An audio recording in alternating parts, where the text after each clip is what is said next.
Eleanor had always thought of herself as a woman of quiet resolve, a widow who had weathered the storms of life with grace and acceptance.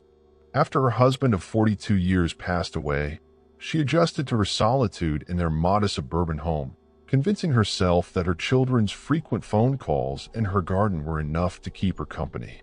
Yet, as the seasons passed, an emptiness crept into her days, one that even her favorite books and well-tended roses couldn't fill. It was Clara, her eldest daughter, who finally intervened. "Mom, you need to get out of the house," Clara had said during their last visit. "There's more to life than tea and crossword puzzles. The orphanage downtown is always looking for volunteers. You'd be perfect." Eleanor resisted at first, her pride flaring up. "Clara, I'm nearly 70. What I know about working with children, that's a young person's job." But Clara's words stayed with her, echoing in the quiet moments when the loneliness was loudest. Finally, on a crisp December morning, she decided to give it a try. Bundling herself in her warmest coat, she stepped out of her comfort zone and drove to Sunrise Orphanage, a place she had only passed by in the past without much thought. The building, with its weathered bricks and a slightly tilted sign, looked tired but inviting. As she walked through the iron gates, the sound of children's laughter spilled out into the chilly air, mingling with the crunch of frost under her boots. Inside, she was greeted warmly by a woman named Margaret, the head of the orphanage. Margaret, a no-nonsense but kind-hearted woman in her 50s, handed Eleanor a clipboard and gave her a quick tour of the facility.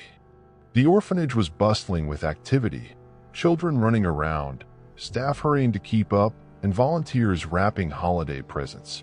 Eleanor was assigned to sort through donated toys in the common room, a cheerful space filled with mismatched furniture, colorful posters, and a towering Christmas tree decorated with paper ornaments made by the children. As she began her task, she couldn't help but notice a small boy sitting by himself in a corner. He was different from the other children, who laughed and played without a care in the world. This boy, with his dark, curly hair and solemn eyes, seemed lost in thought, clutching a battered notebook to his chest, as if it held the secrets of the universe. His quiet demeanor tugged at something deep inside her, a maternal instinct she hadn't felt in years. She smiled at him, hoping to break the ice, but he didn't respond. Instead, he simply stared at her, his gaze steady and unreadable. It wasn't until later, as she was arranging a pile of stuffed animals on a shelf, that the boy approached her. She hadn't heard him coming and was startled when she turned to find him standing just a few feet away. "Grandma," he said softly, the word hanging in the air like a fragile question. Eleanor froze, the toy she was holding slipping from her grasp. She looked at him in disbelief, her heart skipping a beat. "What did you say?" she managed to whisper, but the boy didn't answer. His cheeks flushed with sudden shyness, and he turned on his heel, running off before she could stop him. The moment left Eleanor shaken. She tried to rationalize it. Perhaps he was playing a game or mistaking her for someone else. But the way he had said grandma was too deliberate, too familiar. The word had carried a weight that lingered in her mind long after she left the orphanage that afternoon. Driving home, her hands trembled on the steering wheel as her thoughts raced. Who was this boy? Why had he called her that? And why did it stir a strange, almost haunting sense of recognition in her heart? That night, Eleanor couldn't sleep. She lay in bed, staring at the ceiling, replaying the boy's voice in her mind. It wasn't just the word itself that unsettled her. It was the way it had made her feel. For years, she had believed her family's story was complete: a loving husband, 3 children, and a handful of grandchildren. But now, for the first time, she wondered if there was a chapter she had missed, a connection she had overlooked. As the clock ticked past midnight, Eleanor made a decision. She would return to the orphanage the next day, not just to volunteer, but to find out more about the boy who had called her grandma. Something about him had struck a chord she couldn't ignore, and she needed answers. Little did she know, This single moment would set her on a path that would unravel the carefully stitched fabric of her life, forcing her to confront truths she wasn't prepared to face. The following morning, Eleanor woke with an uncharacteristic sense of urgency. The questions from the previous day weighed heavily on her, and the only place she could hope to find answers was back at Sunrise Orphanage. She arrived earlier than she had planned, her breath visible in the crisp winter air as she stepped through the gate. Margaret, the head of the orphanage, greeted her with a warm smile, clearly surprised by Eleanor's enthusiasm. "Back so soon?" Margaret asked, handing her another clipboard. "I take it yesterday wasn't too overwhelming?" Eleanor smiled politely, but her mind was elsewhere, scanning the bustling common room for the boy with the dark curls. Samuel. He wasn't in the common room, nor the dining area where a few children were finishing breakfast. Eleanor's heart sank slightly, though she couldn't explain why. She had no real plan for what to say to him if she saw him again, but the idea of not seeing him at all left her feeling oddly disappointed. As the morning wore on, she busied herself with organizing books in the orphanage's small library, the scent of dust and old paper filling the air. It was there, as she reached for a particularly high shelf, that she felt a tug on her sleeve. Turning, she found herself face to face with Samuel. He looked up at her with those same solemn eyes, his expression unreadable. "Hi there," Eleanor said gently, lowering the book in her hand. "I didn't see you earlier. How are you today?" Samuel didn't answer immediately. Instead, he held out his notebook, the same one he had been clutching the day before. It was worn and frayed, the cover decorated with faded stickers. Intrigued, Eleanor took the notebook carefully, glancing at him for permission before opening it. Inside, the pages were filled with childish scrawls and drawings, but what caught her attention were the words written in careful block letters. "Grandma will come for me." Eleanor's breath caught in her throat. The words were repeated on several pages, surrounded by drawings of a woman who looked eerily like her. A younger version, perhaps, but the resemblance was undeniable. "Samuel," she began, her voice trembling slightly, "who told you about your grandma?" The boy shifted on his feet, his gaze dropping to the floor. "Mom did," he said softly, his voice barely above a whisper. "She said my grandma would come for me one day. She promised." Eleanor stared at him, her mind racing. His words stirred something deep inside her, a mix of sorrow, confusion, and an odd sense of responsibility she couldn't quite explain. Over the next several days, Eleanor found herself returning to the orphanage more often than she had initially planned. Each time she sought out Samuel, and each time their bond grew a little stronger. At first, their interactions were brief, a shared smile, a quiet exchange of words, but gradually Samuel began to open up. He told her about his favorite stories, his dreams of becoming an astronaut, and the friend he had made at the orphanage.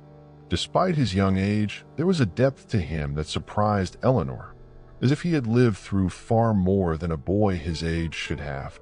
Eleanor couldn't help but notice how different Samuel was from the other children.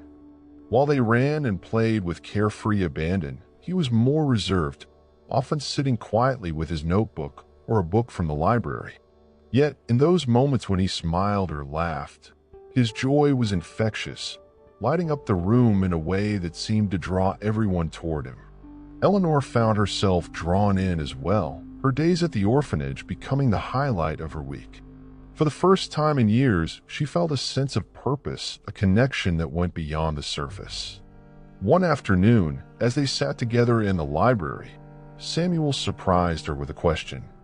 "Do you have any grandchildren?" he asked, his tone casual, but his eyes watchful. Eleanor hesitated, unsure how to answer. "Yes, I do," she said finally. "I have 3. They're all grown up now." Samuel nodded thoughtfully, his gaze fixed on the notebook in his lap. "Do they visit you?" he asked, his voice quieter this time. Eleanor felt a pang of guilt. "Not as often as I'd like," she admitted. They're busy with their own lives. But I know they love me." Samuel was silent for a moment before looking up at her. "I think if I had a grandma, I'd visit her all the time," he said softly. "I'd never let her be lonely." The words hit Eleanor like a punch to the chest. She wanted to tell him that she wasn't lonely, that her life was full in its own way, but she couldn't bring herself to say it. The truth was, Samuel had seen right through her, uncovering a truth she had tried to ignore for years. Her children loved her, yes, but their lives had moved on, and she had been left behind, clinging to memories of a time when her house was full of laughter and noise. As the days turned into weeks, Eleanor found herself thinking about Samuel even when she wasn't at the orphanage. She wondered about his past, about the mother he spoke of so rarely, and about the strange connection she felt to him. She knew it was foolish, that there was no logical reason for her to feel so drawn to him, but the feeling was undeniable. It was as if some invisible thread connected them, pulling her closer with each passing day. And deep down, she couldn't shake the feeling that Samuel's presence in her life wasn't a coincidence, that somehow he had been waiting for her just as much as she had been waiting for him. As the weeks went by, Eleanor found herself not only becoming a familiar face at Sunrise Orphanage, but also becoming deeply entangled in Samuel's life. His quiet demeanor and the way he clung to his notebook intrigued her, but it was the words he had written, "Grandma will come for me," that haunted her.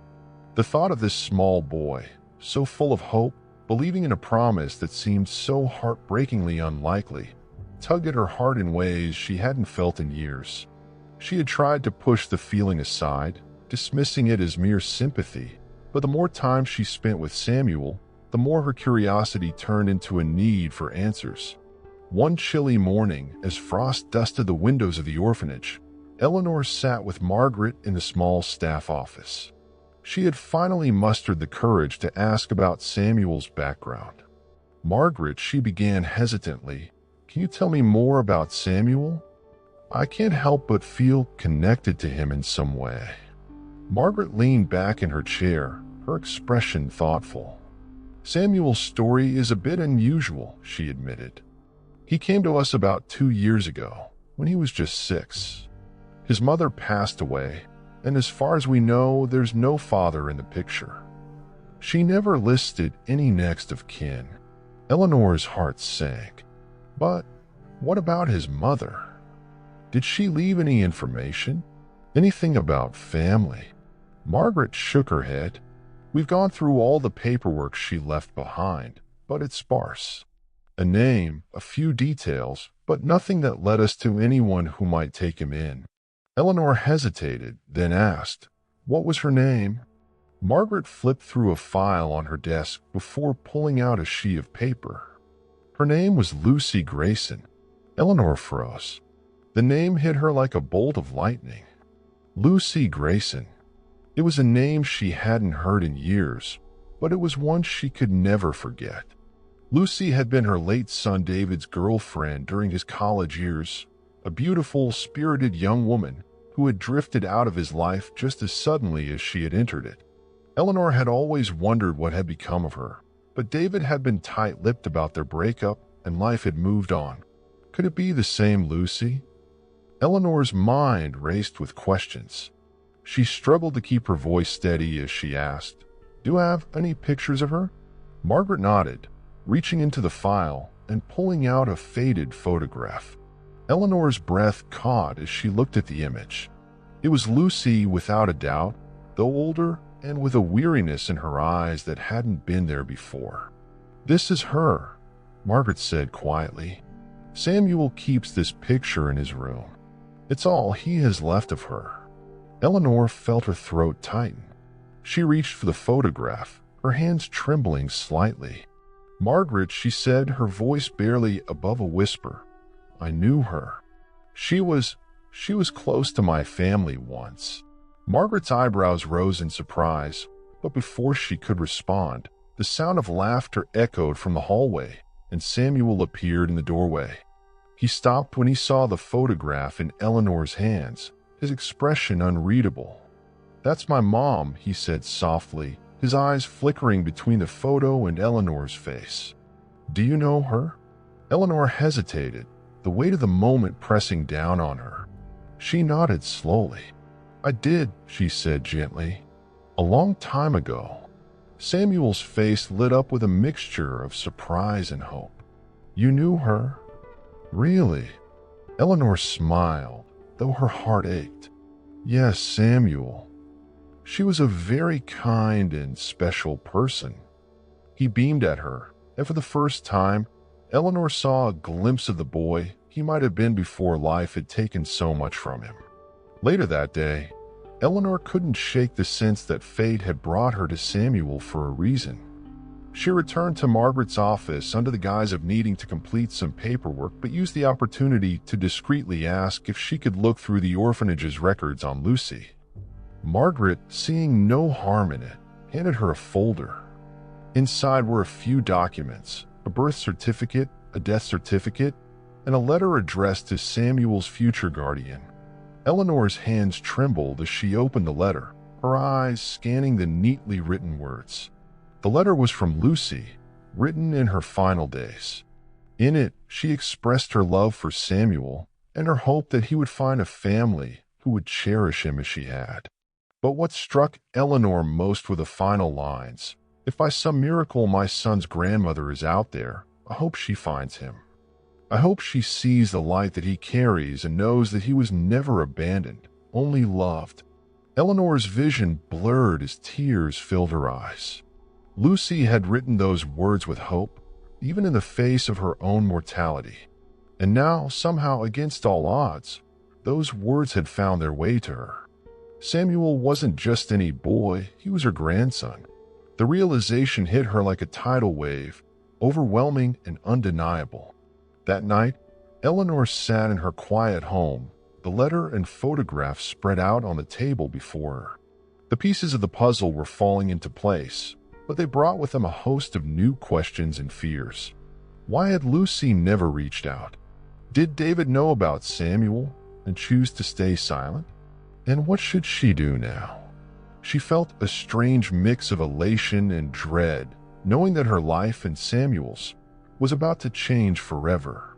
Eleanor returned to the orphanage the next morning with a newfound sense of purpose, though her heart was heavy with the weight of what she had uncovered. She had spent the night tossing and turning, replaying every interaction with Samuel and every memory of Lucy, trying to piece together the fragments of a story that still felt incomplete. She knew now that Samuel was her grandson, but there was so much she didn't understand. Why hadn't Lucy reached out to her family? And what kind of life had Lucy and Samuel lived before everything fell apart? Samuel greeted her with a shy smile when she arrived, his dark curls tousled and his notebook tucked under his arm. Eleanor found herself studying him more closely than ever, the way he tilted his head when he was curious, the way his lips curved in a smile that was heartbreakingly familiar. He reminded her so much of David when he was a boy, and the realization brought a lump to her throat. But she couldn't let her emotions overwhelm her. There were still questions that needed answers, and she had a feeling Samuel held more pieces of the puzzle than anyone else. As they sat together in the library that afternoon, Eleanor gently broached the subject. "Samuel," she began, her voice soft but steady, "I've been thinking a lot about your mom. She seemed like a very special person." Samuel's eyes lit up, and he nodded eagerly. "She was," he said. "She used to tell me stories every night before bed. She said they were about real people, but they always sounded like fairy tales." Eleanor smiled, though her heart ached at the thought of Lucy weaving bedtime stories for her son, stories he had likely clung to after her death. "Do you remember any of the stories?" she asked. Samuel hesitated for a moment, then opened his notebook. He flipped through the pages until he found a drawing of a woman and a little boy standing under a tree, their hands clasped together. "She told me about a treehouse," he said, tracing the drawing with his finger. "She said it was in a big backyard, and that when I was older, we'd go there together. She said it was her favorite place when she was a little girl." Eleanor's breath caught. She knew the tree house he was talking about. It had been in her backyard when her children were growing up. David and his siblings had spent countless summers climbing its rickety ladder and hiding among its creaking boards. The tree house had been taken down years ago, but the memory of it was vivid in Eleanor's mind. Did she say anything else about the treehouse? Eleanor asked, her voice trembling slightly. Samuel nodded. She said there was a box hidden there. A treasure box. She said it had something very important inside, and that if I ever found it, I'd understand everything. Eleanor stared at him, her mind racing. Box? She had no memory of Lucy ever hiding anything in the treehouse. But then again, there was so much she didn't know about Lucy's life. The idea that something could still be hidden there, waiting to be discovered, sent a shiver down her spine. That evening, Eleanor drove home with a sense of urgency she hadn't felt in years. She parked her car and made her way to the backyard, where the towering oak tree still stood, its bare branches reaching toward the winter sky. The treehouse was long gone, but the area beneath it had remained undisturbed for decades. Armed with a flashlight and a shovel, Eleanor began to dig. The cold earth gave way slowly, and her breath formed clouds in the air as she worked. She was on the verge of giving up when her shovel hit something solid.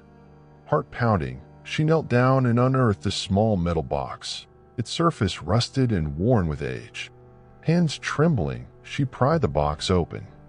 Inside, she found a collection of items, a bundle of letters tied with a ribbon, a faded photograph of Lucy and David, and a small locket engraved with the initials. Eleanor's eyes filled with tears as she sifted through the contents. The letters were addressed to her, written by Lucy but never sent.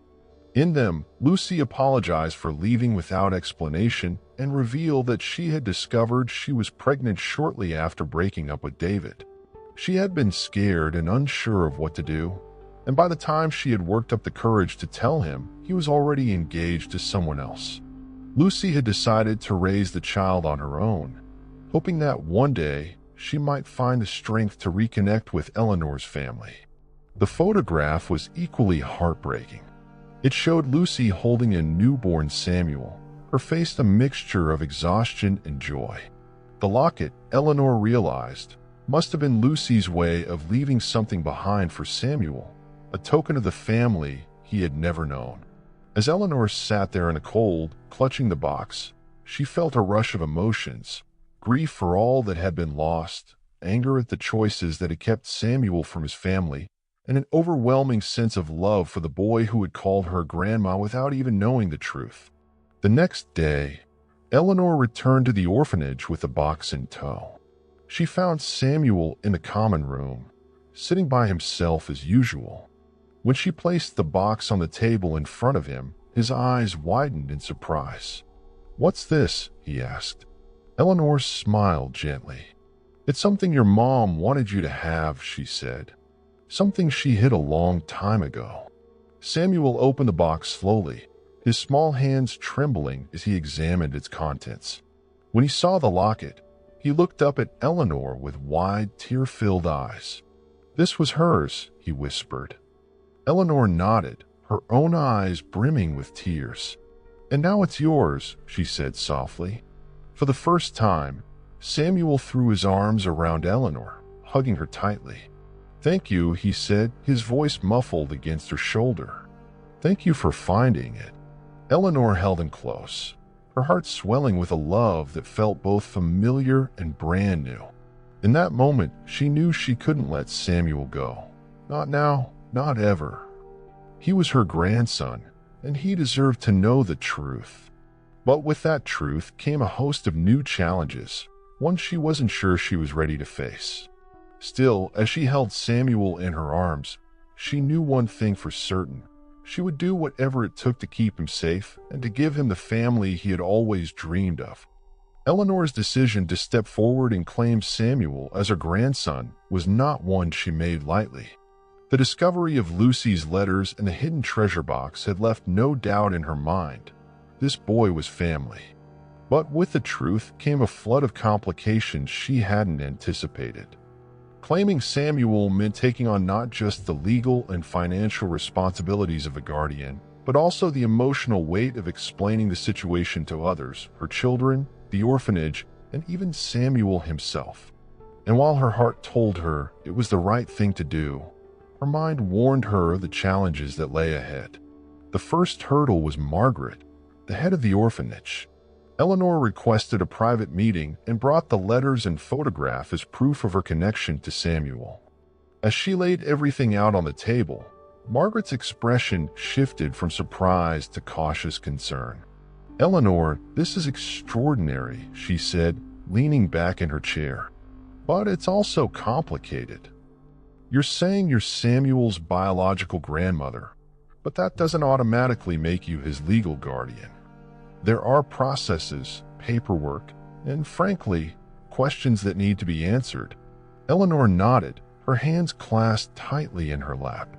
"I understand that," she said, "but I can't just walk away from him now. He's my grandson, Margaret. He deserves to know his family, to have a home where he's loved." Margaret sighed, her brow furrowed. "And you think you're ready for this? Eleanor, you're retired. Taking on a child, especially one who's been through as much as Samuel has, it's not a decision to make lightly." The words stung, but Eleanor stood her ground. "I've thought about nothing else since I met him," she said firmly. "I may not have the energy of a young parent, but I have experience, love, and a family who will stand by me. I'm not asking to take him away tomorrow. I'm asking for the chance to give him a life he deserves." Margaret studied her for a long moment before nodding slowly. "All right," she said. "I'll support you through the process. But you'll need to prepare yourself for questions from social workers, from Samuel, and from community. Not everyone will understand or approve of this." Eleanor hadn't considered how her decision might be received by others, but the reality hit her soon enough. When she told her children, their reactions were mixed. Clara, her eldest, was the first to respond. "Mom, are you sure about this?" she asked, her voice tinged with both concern and disbelief. "Taking in an 8-year-old at your age, it's a lot to handle. And why didn't Lucy ever tell us about him? Doesn't that raise some red flags?" Her younger son, Michael, was less tactful. "This is crazy, Mom," he said bluntly. "We don't know anything about this kid, and now you want to turn your life upside down for him? What if this backfires? What if he's difficult?" Eleanor's heart ached at their skepticism, but she held her ground. "He's not some kid," she said firmly. "He's your nephew, and he's been through enough without us turning our backs on him. I know this won't be easy, but I'm willing to do whatever it takes to make this work. I just hope you'll support me." To her surprise, it was her youngest daughter, Emily, who came to her defense. "Mom's right," Emily said, her voice quiet but steady. "This isn't about what's easy. It's about what's right. If this boy is part of our family, then we owe it to him to step up. Besides, Mom's stronger than any of us give her credit for. She can handle this." Still, the challenges didn't end there. News of Eleanor's connection to Samuel spread quickly through her small town, and the reactions were as varied as they were vocal. Some neighbors were supportive, praising her for her courage and compassion. "It's wonderful, Eleanor," said Mrs. Dawson from down the street. "That boy is lucky to have someone like you in his life." But others were less kind. At the grocery store, Eleanor overheard whispers as she passed by. "Isn't she too old to be raising a child?" One woman murmured. "What kind of life can she give him at her age?" Another added, "I bet there's more to this story than she's letting on. You know how families are, always hiding something." Eleanor tried to brush off the gossip, but it wasn't easy. Each comment felt like a tiny dagger, chipping away at her confidence. She began to doubt herself, wondering if she was truly equipped to give Samuel the life he deserved. The thought of disappointing him, or worse, failing him, was almost unbearable. But every time she saw his face, every time he smiled or reached for her hand, her resolve grew stronger. Samuel, for his part, seemed blissfully unaware of the controversy surrounding their newfound connection. He was happier than Eleanor had ever seen him, his shy demeanor gradually giving way to a more open and playful side. He asked endless questions about her family, their history, and the treehouse he had only ever heard about in stories. "Can we build another one someday?" he asked eagerly. Eleanor laughed, the sound lightening her heart. "We'll see," she said. "But first, we have to make sure everything else is sorted out." As the days turned into weeks, Eleanor worked tirelessly to navigate the legal and logistical hurdles of becoming Samuel's guardian. She attended meetings with social workers, gathered documents, and prepared her home for the possibility of welcoming him permanently. Through it all, she leaned on the support of those who believed in her daughter Emily, Margaret from the orphanage, and even a few unexpected allies in the community. Despite the challenges, Eleanor felt a sense of purpose she hadn't experienced in years. For the first time since her husband's death, she was living not just for herself, but for someone else.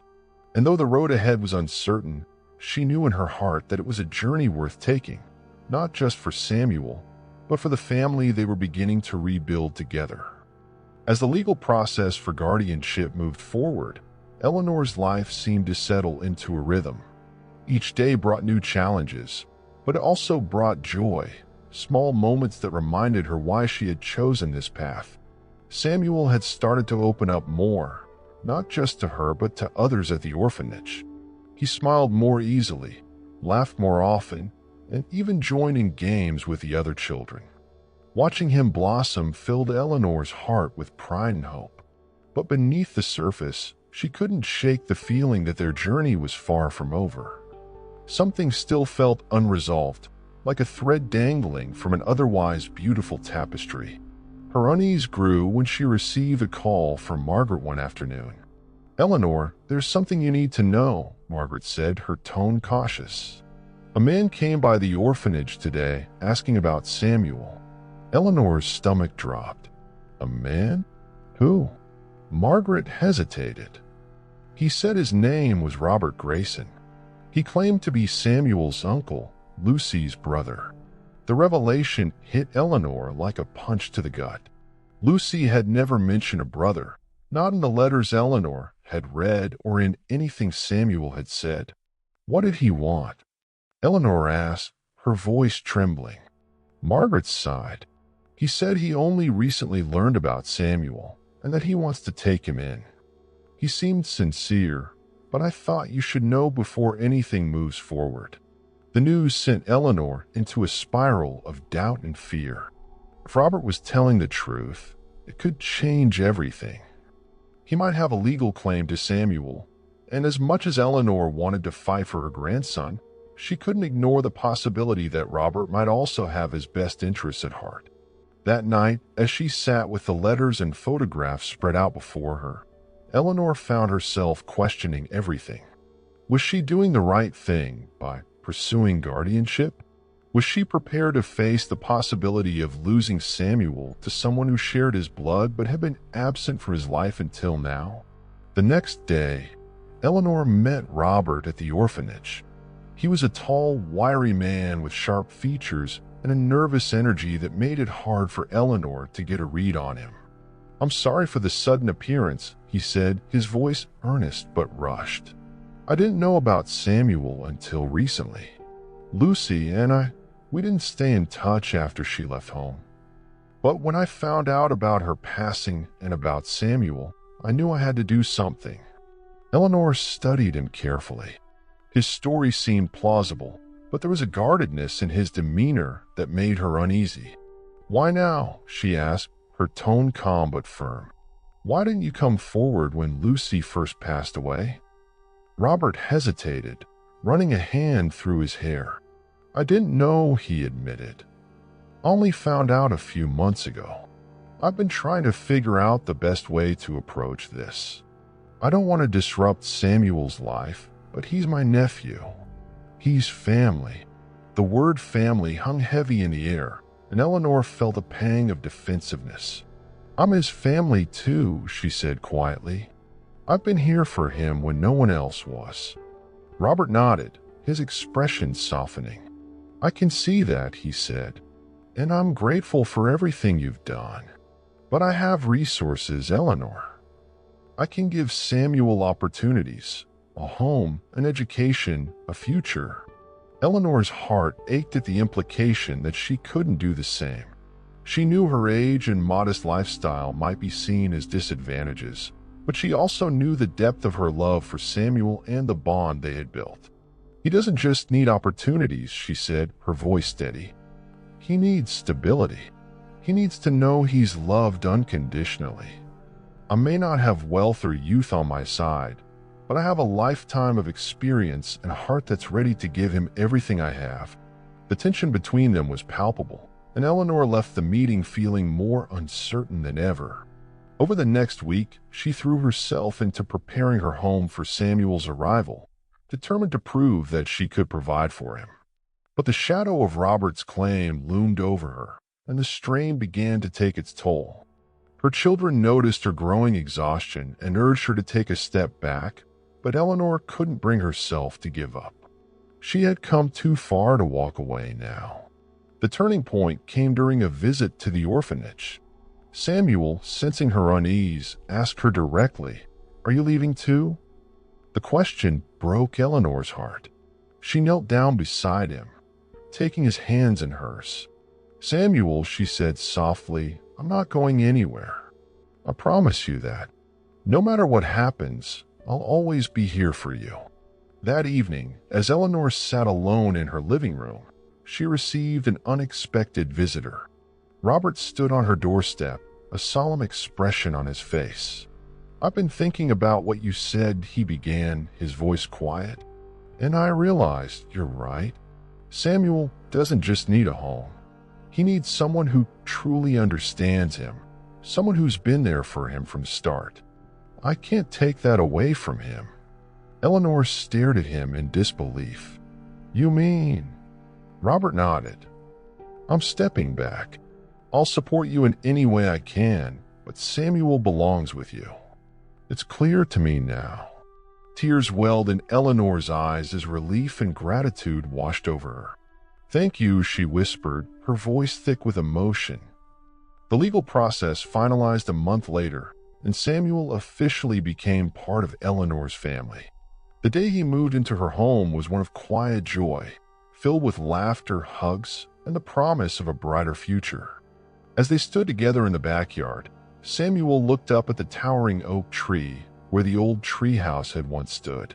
"Can we build a new one?" he asked, his eyes sparkling with hope. Eleanor smiled, her heart full. "We'll build the best treehouse you've ever seen," she said.